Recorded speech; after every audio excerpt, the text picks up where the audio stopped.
Nasa Pilipinas pa lang ako, nakikinig na ako kila Sir Neb.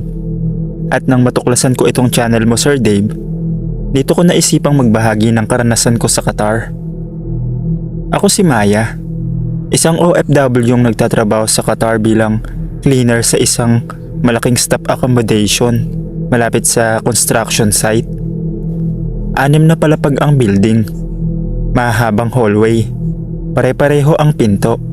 Panggabi ako, mas tahimik, mas malamig, mas kaunti ang tao.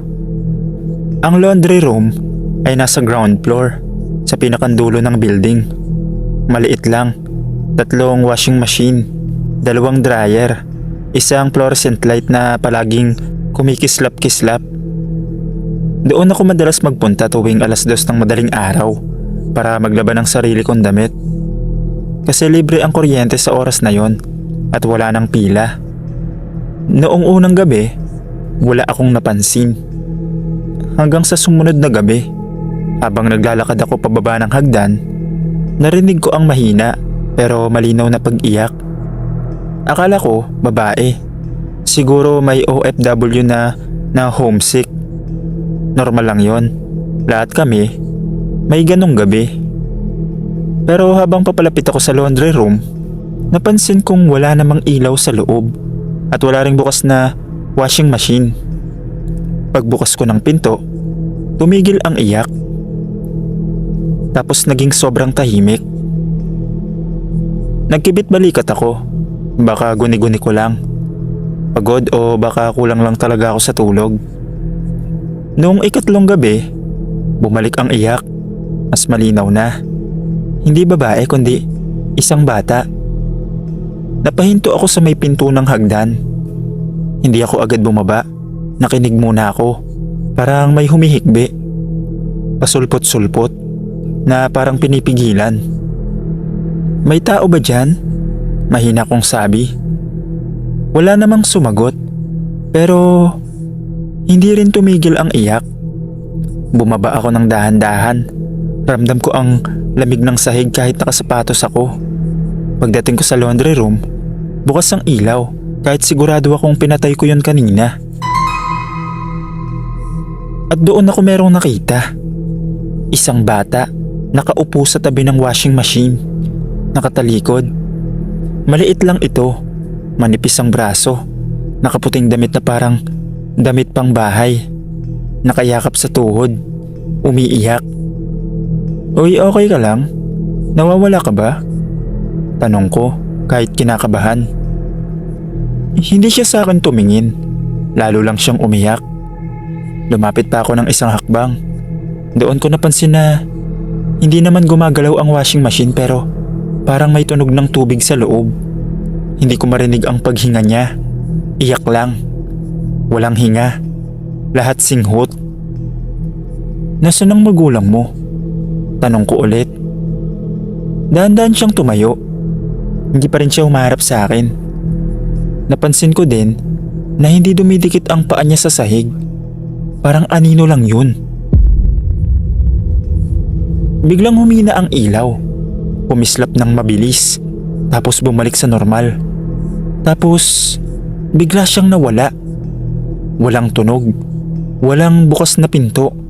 Kaya hindi ko alam kung saan siya napunta. Nanlalamig ang likod ko. Lumabas agad ako ng laundry room. Iniwan pati ang dala kong damit. Umakyat ako ng kwarto nang hindi lumilingon. Kinabukasan, tinanong ko ang isang kasamahan. May bata ba talagang nakatira dito? Nagkatinginan sila. Bakit mo tinatanong? Sabi ng isa. Hindi ko na itinuloy. Ngumiti na lang ako. Pero simula noon, iniiwasan ko na ang laundry area sa madaling araw. Hanggang sa isang gabi, kahit nasa kwarto ako, narinig ko ulit ang iyak at alam kong hindi na siya guni-guni lang. Hindi ko na sana babalikan ang laundry room. Matapos ang gabing narinig ko ang iyak mula sa mismong loob ng kwarto ko. Sinigurado kong sa umaga na lang ako maglalaba. Kahit mahaba ang pila, kahit puyat, mas okay na yon kaysa marinig ko ulit ang tunog na yon. Pero isang gabi, bandang 2:00, ginising ako ng malakas na pagkatok sa pinto. Maya, ikaw ba yan? May naririnig ka rin ba? Sabi ng kasamahan kong si Asha. Pagbukas ko ng pinto, maputla siya. May batang umiiyak sa hallway.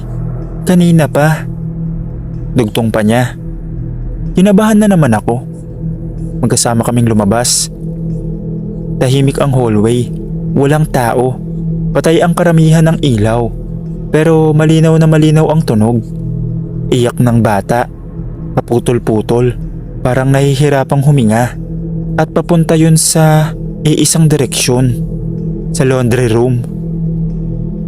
Baka may iniwan na anak ang bisita. Pilit kong sabi kahit alam kong imposible. Bawal ang bata sa accommodation. Maigpit ang rules. Habang papalapit kami, bumibigat ang hangin. Parang humina ang tunog sa paligid. Wala na akong masyadong marinig. Yung iyak na lang. Pagbukas namin ng pinto, sabay kaming napaatras. Bukas ang lahat ng washing machine. Umiikot pero walang laman. At sa gitna ng silid, nandoon ang bata. Hindi na siya nakaupo. Nakatayo na siya ngayon. Nakaharap sa amin. Mukha siyang mga 6 o 7 taong gulang. Basa ang buhok, maputla ang balat. Ang mata niya parang laging umiiyak kahit hindi na tumutulo ang luha. Ate, mahina niyang sabi. Hindi ko alam kung paanong hindi ako napasigaw. Parang may pumipigil sa lalamunan ko. Si Asha napaluhod na lang tapos umiyak. Hindi ko makita si mama. Sabi niya babalik siya. Sabi ng bata. Sa likod niya, napansin ko ang sahig. May mga marka ng sunog. Parang matagal nang tinatakpan pero hindi tuluyang nawala. Biglang bumilis ang ikot ng mga washing machine. Isa-isa silang umingay. Kumislap ang ilaw tapos puro kadiliman na lang ang nakita ko. Matapos ng ilang segundo, bumalik din. Lumapit ang bata sa amin. Sa bawat takbang niya, bumababa ang temperatura. Nanigas ang kamay ko. Hindi ko maramdaman ang paa ko. Dito po ako natulog. Mainit. Sabi niya, sabay turo sa isang lumang dryer sa sulok. Doon ko naalala, may chismis dati. Sunog. Matagal na. Hindi na masyadong pinag-uusapan ngayon. Hindi ka na dapat nandito. Tapos na yung trahedya. Sabi ko. Tumingin siya sa akin.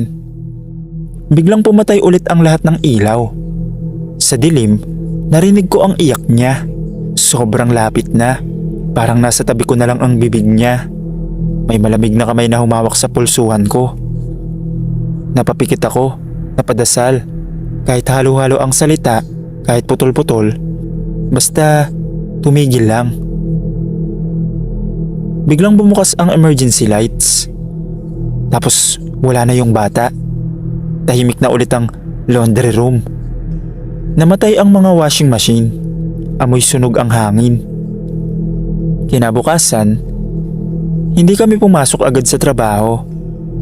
Nagkalat ang balita. Hindi lang pala kami ang nakakita. May guard, may isang cleaner sa kabilang wing. Pare-pareho ang kwento. May bata na umiiyak sa laundry room.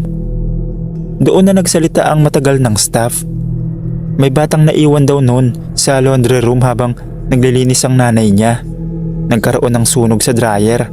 Hindi agad napansin. Matapos ang sunog, isinara raw ang isang bahagi ng silid. Pero kalaunan, binuksan ulit na parang walang nangyari.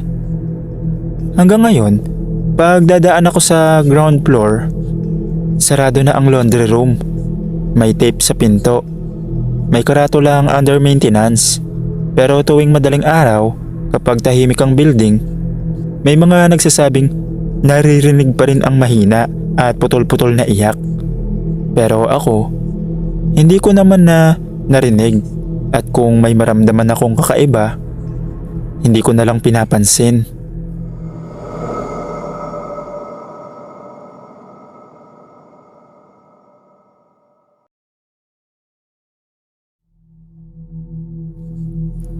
Itago nyo na lang po ako sa pangalang Paulo at isa akong OFW sa Italy. Nagtatrabaho ako bilang kitchen assistant sa isang maliit na restaurant. 3 buwan pa lang ako nun sa bansa at tulad ng karamihan sa amin, ang una kong problema, yung matitirahan. May nag-offer sa akin ng murang apartment, isang lumang building sa isang tahimik na kalye. Medyo malayo sa sentro, pero walking distance lang naman sa bus stop. Walang pangalan ng gusali, kulay gray, 4 na palapag. Okay na to, mura, wala ring istorbo, sabi ko sa sarili ko. Sa unang linggo, normal lahat. Maliit ang unit, isang kama, lumang aparador, maliit na kusina at banyo na may basag na salamin. Pero gumagana ang lahat. Tahimik sa gabi, sobrang tahimik. Minsan parang walang ibang nakatira sa buong building. Ganon yung pakiramdam. Napansin ko din na parang wala akong nakakasalubong. Parang walang kapitbahay, walang ingay ng TV, walang mga yabag. Kahit sa umaga, parang ako lang ang tao sa lugar. Isang gabi, tinanong ako ng kaibigan kong si Rico, kapwa din Pinoy. San ka nga ulit? Sinabi ko ang pangalan ng kalye. Sigurado ka? Wala akong maalalang may apartment dyan. Tanong niya. Luma lang siguro, hindi sikat. Sabi ko. Kinabukasan, may napansin akong kakaiba. Pag uwi ko galing trabaho, bukas ang ilaw ng sala. Sigurado naman akong pinatay ko yon. Pero akala ko, nakalimutan ko lang dahil sa pagod. Pero nang buksan ko ang cellphone ko para mag-check ng signal, napansin kong wala akong data, wala ring signal, kahit isang bar. Lumabas ako saglit sa hallway, doon lang bumalik ang signal. Pagbalik ko sa loob, wala na ulit. Nang ikalawang linggo, nagsimula ang mga malinaw na pakiramdam. Parang may nagmamasid. Hindi ko siya nakikita pero ramdam ko, lalo na tuwing gabi, kapag patay na ang lahat ng ilaw at nakahiga na ako. May mga sandaling akala ko may gumagalaw sa kusina, mahinang kaluskos, tunog ng paa sa tiles, pero pag bumabangon ako, nawawala. Isang gabi, tinawagan ko si Rico sa video call. I-check mo nga sa Google Map yung address ko. Na-curious na ako. Sabi ko. Tahimik siya habang nagtatype. Paulo. Oh. Wala naman. Ha? Walang lumalabas. Kalye lang, walang building. Baka mali spelling mo. Inulit niya. 2 hanggang 3 beses pa. Wala talaga. Sabi niya ulit. Pagkatapos ng tawag, tumingin ako sa paligid ng apartment. Biglang parang mas sumikip, mas madilim, mas malamig. Tinignan ko ang bintana. Napansin ko na hindi ko makita ang kabilang building, kahit dapat meron. Parang may manipis na anino na nakatakip sa labas. Ang gabing yon, hindi ako nakatulog. Bandang 3:00, nagising ako sa pakiramdam na may nakaupo sa gilid ng kama ko. Hindi ako gumalaw, hindi ako huminga. Pilit kong sinasabi sa sarili na panaginip lang. Pero naramdaman ko ang bigat at ang lamig. Pagmulat ko ng mata ko, wala naman. Kinabukasan, diretso akong nagpunta kay Rico. Pwede ba muna ako makituloy sa'yo? Kahit ilang gabi lang? Tanong ko agad. Hindi ka na babalik dun, no? Hindi ko alam kung paano ipapaliwanag ang pakiramdam na parang hindi na dapat tirahan ang lugar na yon. Sige, dito ka muna. Walang problema. Sabi niya. Nang gabing yon, sa bahay niya ako natulog. Sa unang pagkakataon matapos ang ilang linggo, Mahimbing ang tulog ko. Pero bago ako pumikit, isang tanong ang paulit-ulit sa isip ko. Kung wala sa mapa ang apartment na tinirahan ko, saan talaga ako nakatira noong mga gabing yun? 3 gabi akong nakituloy kay Rico. Payapa ang apartment niya. May ingay ng kalsada, may tunog ng kapitbahay, may mga tunog na normal at doon ko napansin kung gaano ka hindi normal ang lugar na tinirahan ko. Pero kahit ligtas ako, hindi ako mapakali. May mga gamit pa akong naiwan doon. Passport copy, ilang damit, at ang pinaka-importante, ang unang padala kong pera na tinago ko sa maleta ko. Kailangan kong balikan. Samahan kita, sabi ni Rico. Okay lang kahit ako na lang, saglit lang naman yon. Sabi ko, kahit alam ko sa sarili kong nagsisinungaling lang ako. Pero sumama pa rin siya. Tanghaling tapat kami pumunta. Maliwanag, may araw. Sabi ko sa sarili ko, kung may maliman doon, lalabas yun sa liwanag. Pagdating namin sa kalye, huminto si Rico. Paulo, sigurado ka rito? Nakatayo pa rin ang building. Pareho ng itsura. Luma, pero may mali. Sarado ang lahat ng bintana. Walang kortina. Parang walang laman. Pagpasok namin sa lobby, bumigat ang hangin. Hindi gumagana ang ilaw. Natural na liwanag lang na nanggagaling sa bintana. Parang abandonado. Bulong ni Rico. Umakyat ako sa hagdan, sa ikalawang palapag. Bawat takbang, parang bumibigat ang dibdib ko. Pagdating namin sa tapat ng unit ko, nakabukas ang pinto. Sigurado akong sinara ko yun. Pumasok ako mag-isa. Naiwan si Rico sa hallway. Sa loob, nandun pa rin lahat. Kama, aparador, kusina. Pero may kakaiba. Mas makitid ang mga pader. Parang mas lumiit ang espasyo. Ang salamin sa banyo, mas basag na. At sa mga bitak nito, parang may gumagalaw na anino. Habang nag-iimpake ako, may narinig akong mahina ngunit malinaw na yabag sa hallway. Akala ko si Rico. Sandali lang, sigaw ko. Pero walang sumagot. Lumapit ang yabag sa loob ng unit. Mabagal at mabigat, parang may hinihilang paa. Paglingon ko sa pintuan, wala si Rico. Pero may anino sa sahig. Hindi tugma sa hugis ng pinto. Mas mahaba, mas manipis at parang gumagalaw kahit hindi gumagalaw ang ilaw. Biglang bumukas ang aparador sa likod ko. Sa loob, wala na ang mga damit ko. Sa halip, may lumang maleta, maliit at sa ibabaw nito, may papel na kulay dilaw. Parang matagal nang nandun. May pangalan. Nanginig ang kamay ko sa sobrang takot. Hindi ko na binuksan ng maleta. Tumakbo ako palabas ng unit. Pababa ng hagdan. Sumisigaw kay Rico. Nakita ko siya sa labas ng building. Maputla at hinihingal. Akala ko na wala ka. Biglang hindi kita makita sa loob. Parang nag-iba ang itsura ng hallway. Sabi niya. Hindi na kami nag-usap. Umalis kami agad. Kinabukasan, bumalik si Rico sa kalye kasama ang isa pa naming kaibigan at isang lokal na kakilala. Wala na ang building. Kalye lang, bakod, lumang puno. Walang bakas na may 4 na palapag na gusali ron. Lumipat na ako ng tirahan sa ibang lugar. Mas mahal, mas maliit, pero payapa. Nasa mapa na rin. May kapitbahay. At okay lang kahit maingay. Hanggang ngayon, nasa akin pa rin ang susi ng unit na yun.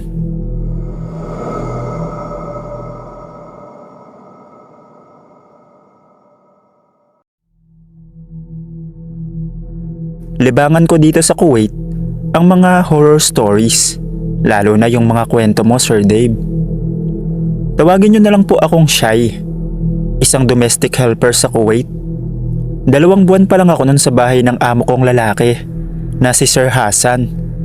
Nasa late 40s na siya at bihirang umalis ng bahay. Mabait siya, sobrang bait sa totoo lang. Hindi siya sumisigaw at laging maayos kausap. Ang problema, hindi siya madalas matulog. O yun yung akala ko. Sa unang linggo ko pa lang, napansin ko na tuwing magigising ako ng alas 2 o alas 3 ng madaling araw para uminom ng tubig, laging bukas ang ilaw sa sala at nandun siya, nakatayo lang. Hindi naman siya nanonood ng TV, hindi rin nagsiselfone. As in, nakatayo lang sa harap ng pader. Noong una, binaliwala ko. Baka may iniisip. Baka ganun lang talaga ang mga tao rito. Pero gabi-gabi, paulit-ulit. Isang madaling araw, naglakas loob akong bumati. Tinanong ko siya kung okay lang ba siya. Dahan-dahan siyang humarap sa akin. Nakangiti. Yes, go back to sleep, sabi niya. Normal lang naman. Pero habang naglalakad ako pabalik sa kwarto, napansin ko sa gilid ng mata ko na parang humahaba ang anino niya sa sahig. Parang may isa pang anino na hindi tugma. Matapos yun, hindi na ako mapakali. Napapadalas ang bangungot ko. Panaginip na may taong nakatayo sa loob ng kwarto ko. Hindi gumagalaw, nakatingin lang. Pagmulat ng mata ko, pawis na pawis ako. At bukas ang pinto ng kwarto ko kahit sigurado akong sinara ko yun. Nung sumunod na gabi, mas lumakas ang loob ko. Lumabas ako ulit sa sala. Nandun na naman siya. Pero iba na. Hindi siya nakaharap sa pader. Nakaharap na siya sa akin. Diretso. At doon ko nakita, dalawa ang anino niya sa sahig. Magkadikit pero hindi magkapareho ang galaw. Ang isa, normal. Ang isa naman, parang may sariling buhay. Nanginginig ang tuhod ko. Tinanong ko siya kung bakit hindi siya natutulog. Hindi siya sumagot. Lumapit siya ng dahan-dahan. Ramdam ko ang lamig sa hangin. Parang may humihigop ng init sa buong sala. Because someone else is awake, sabi niya. Napaatras ako. Biglang bumukas ang ilaw sa kusina. Walang humawak sa switch. Sa salamin ng cabinet, nakita ko ang refleksyon niya. Pero wala ang mukha niya sa salamin. Blankong hugis lang. Napasigaw ako. Tumakbo ako papuntang kwarto. Isinara ko ang pinto at tinakpan ng tenga ko habang may naririnig akong mabibigat na hakbang sa labas. Isang boses ang pabulong na paulit-ulit kong naririnig. Tapos biglang dumilim ang paningin ko. Nagising ako, umaga na. May kumakatok sa pinto. Boses ni Sir Hassan. Normal. Paglabas ko ng kwarto, maliwanag ang buong bahay. Amoy kape at tinapay. Nakaupo siya sa mesa, nagbabasa ng dyaryo. Are you okay? You were screaming last night. Bad dream? Tanong niya. Nanlamig ako. Tinanong ko siya kung lumabas ba siya sa kwarto kagabi. Napakunot ang noo niya. No, I sleep early. Always. Tinignan ko ang sahig. Isa lang ang anino niya. Tinignan ko ang salamin. May mukha siya. Normal naman. Napaupo ako. Nanginginig pa rin. Doon ko lang na-realize. Panaginip lang lahat. Bangungot. Siguro pagod ako. Tsaka homesick. Mula noon, hindi ko na siya nakitang gising ng madaling araw. Pero hanggang ngayon, hindi ko pa rin makalimutan yun.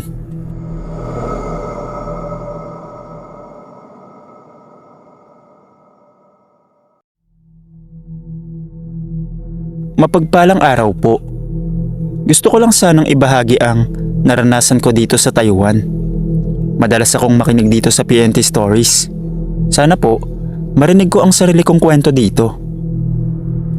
Ako si Eugene, 27 years old, isang OFW sa Taiwan. 2 taon na akong nagtatrabaho sa isang electronic factory malapit sa lungsod. Malaki yun, malamig ang lugar, at halos walang masyadong bintana.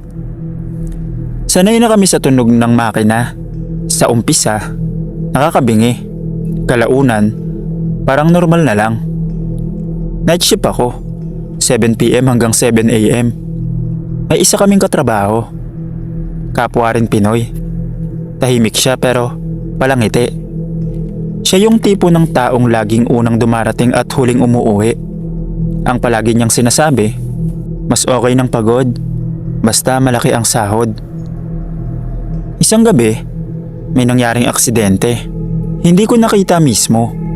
Nasa kabilang linya ako ng production nang marinig ko ang sigawan.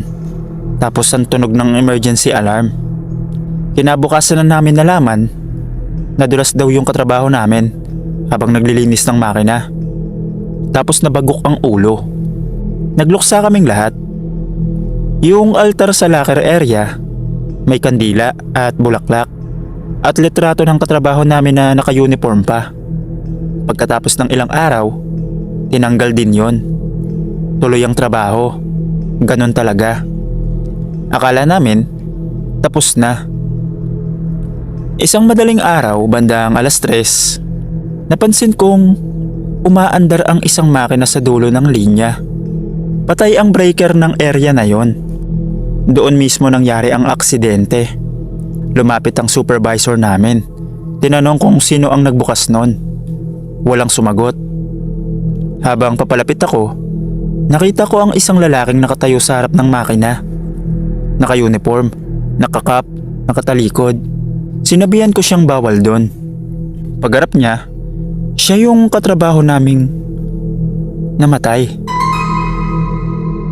Ang putla niya, pero ang mata niya parang pagod na pagod. Gusto ko magsalita pero walang boses na lumalabas. Sa isang kisap mata, nawala siya.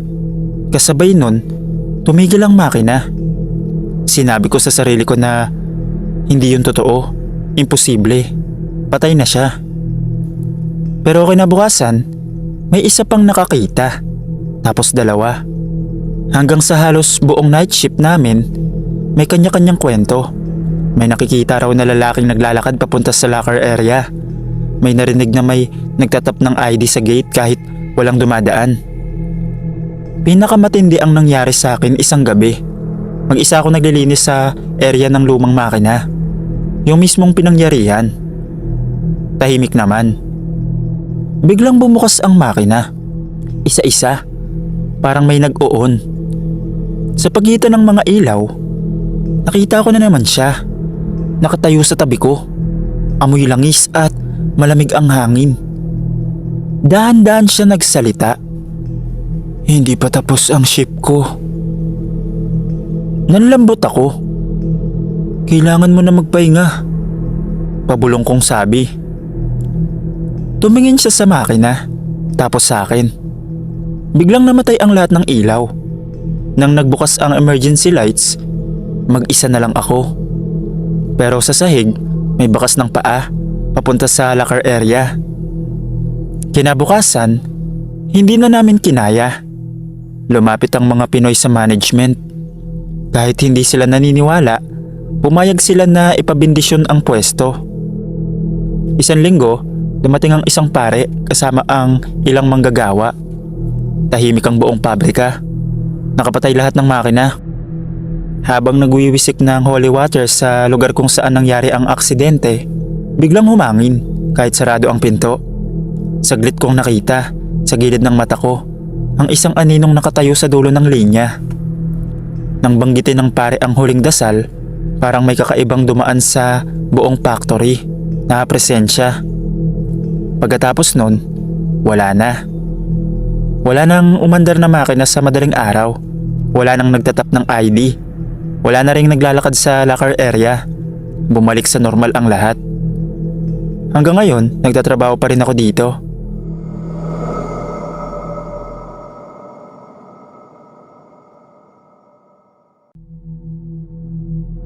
Magandang araw po.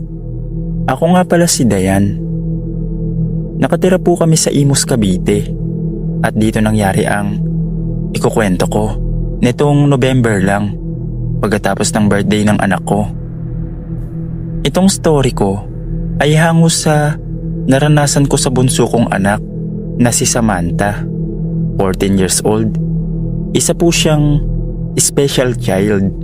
Bulol po siya magsalita at hindi po minsan maintindihan ang sinasabi.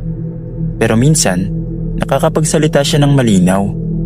May mga salita din siyang nababanggit, katulad na lang ng mama, wala, po, opo, at iba pa na kaya niyang banggitin. Mahilig siya maglaro mag-isa na parang may kausap pero bulol magsalita. Sanay na ako sa kanyang paglalaro na yon dahil minsan tinanong ko siya kung sino ang kausap niya para malaman ko kung may nakikita ba siya o wala. Yung unang nangyari sa amin ay nung una kong napansin sa kanya. Para bang balisa siya at paligid-ligid ang tingin niya sa kwarto namin. Ang bahay kasi namin ay isang kwarto lang pero may kasama ng lababo, lutuan at tulugan. Room for rent lang kasi ang inuupahan namin. Nakita ko siya na para bang natatakot at sinabi ko sa kanyang, "Sam, bakit? Anong tinitignan mo dyan?" Lumingon siya at umiling lang at humiga siya sa tabi ko. Nanonood na lang kami sa cellphone kasi meron siyang kanya at meron din ako. Tapos nagugulat na lang ako kasi para bang umuuga ang higaan namin na parang may nakahiga o nakaupo sa higaan namin. Inisip ko pa nga na baka lindol, pero parang hindi naman. Lumipas ang ilang araw at nagkaproblema sa kuryente ang bahay na inuupahan namin. Kaya nawalan kami ng ilaw, pero may kuryente naman. Dito na papasok ang nakakatakot kong karanasan. Nakahiga kami ng anak ko at ang ilaw namin ay di masyadong maliwanag. Medyo madilim at kinakailangan pang lagyan ng rechargeable na ilaw. Nung gabing yun, kakatapos lang namin kumain. Nag-cellphone na lang kami hanggang sa makatulugan na namin ang cellphone. Nung oras kasi na yun, parang masama ang pakiramdam ng anak ko at sumasakit daw ang lalamunan niya. Nang makaramdam ako na naiihi ako, bumangon ako at sinabi ko sa anak ko na magsi-CR lang ako. Napansin ko ang anak ko na hindi nakahiga. Nakaupo siya at nagsiselfone. Nang pagpasok ko sa banyo, umihi agad ako. At nang tatayo na sana ako, ay bahagya na gumalaw ang pinto ng CR namin na parang gustong bumukas. Nagulat na lang ako at biglang sumilip ang anak ko sa butas ng pinto. Yung butas na yon ay yung nilalagyan ng doorknob. Tinanggal ang doorknob at nilagyan na lang ng harang. Yung pagkasilip ng anak ko, sinigawan ko siya na huwag siyang sisilip. Pagkatapos ay agad kong pinuntahan ng anak ko na nasa kama na namin. Nakita ko ang anak kong nakaupo lang at nakakumot ang kanyang mga binti at nagsiselfone pa rin. Biglang sumagi sa isip ko na gano'n din ang itsura ng anak ko bago ako mag-CR. Kaya tinanong ko siya ng tinanong para mapaamin ko siya kung siya ba talaga ang sumilip sa banyo. Subalit nagagalit siya habang sumasagot sa akin. "Sam, sumilip ka ba sa akin, ha? Sumilip ka?" "Hindi." Habang umiiling-iling siya. Nagtataka talaga ako sa kanya. Halos galit na galit ang anak ko at palagi kong tinatanong. Pilit ko siyang pinapaamin kung sinilip niya ako sa banyo. Palagi siyang hindi at halos pasigaw na din. Hindi, Mama. Bigla kong naalala yung last time na sumilip siya dahil sa may taong naghahanap sa akin. Tinatawag niya ako palagi kada sisilip siya. Pero yung time na yun na sumilip siya, hindi man lang siya tumawag niyang mama. At nakita ko yung itsura niya nun bago ako tumayo nung sumilip siya. Magkasalubong ang kilay niya na makapal at ang mata niya ay bilog na parang maitim ang gilid at ang tingin niya sa akin ay parang galit na galit. At doon ko naisip na hindi ang anak ko ang sumilip. Pero magkamukha sila. Pagkatayo ko ay binuksan ko agad ang pinto na dapat makikita ko siyang tumakbo. Kaya nagtaka ako ba't nakaupo at nakakumot pa siya nung nakita ko ang anak ko. Kinilabutan na ako nung naalala ko na sumilip siya dahil ibang-iba ang itsura niya. Nakasalubong ko ang magkapatid sa kabilang kwarto at tinanong ko sila, "Be, napansin niyo ba ang anak ko galing dito sa banyo?" Sabi nila, "Hindi ate, kakalabas lang din namin, saka baka po tumakbo lang." Umuo na lang ako, pero alam ko sa sarili ko na kahit tumakbo ang anak ko ay mabagal yung tumakbo at makikita ko agad siya na tumatakbo at yung itsura nga ng anak ko ang hindi ko makakalimutan. Nung nakahiga na kami, doon ko napagtanto na ang anak ko ay nilalagnat na at umiiyak na dahil sa sakit ng lalamunan niya. Pinainom ko ng gamot ang anak ko at pinatulog ko na. Pagkatapos nun ay inayos ko ang aking mahal na santo. Napahawak ako at nagdasal ako. Sa huli, nabanggit ko na lang, "Subukan niyong galawin ng anak ko. Hindi ako natatakot sa inyo." Magpamula nun, ay palagi kong naaalala yung nangyaring yun. Hanggang ngayon, ay naiisip ko pa rin kung sino ba yung gumaya sa anak ko. Naisip ko na lang na isa yung doppelganger. Ginaya ang anak ko.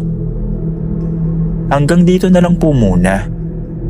Muli po, sa susunod po ulit na kwento, marami pa akong isi-share sa inyo na halos puro karanasan ko, mapamulto, aswang, at masasamang tao. Salamat po. Aabangan ko po itong kwento ko na to sa channel nyo. Maraming salamat po. God bless at mag-iingat po tayong lahat.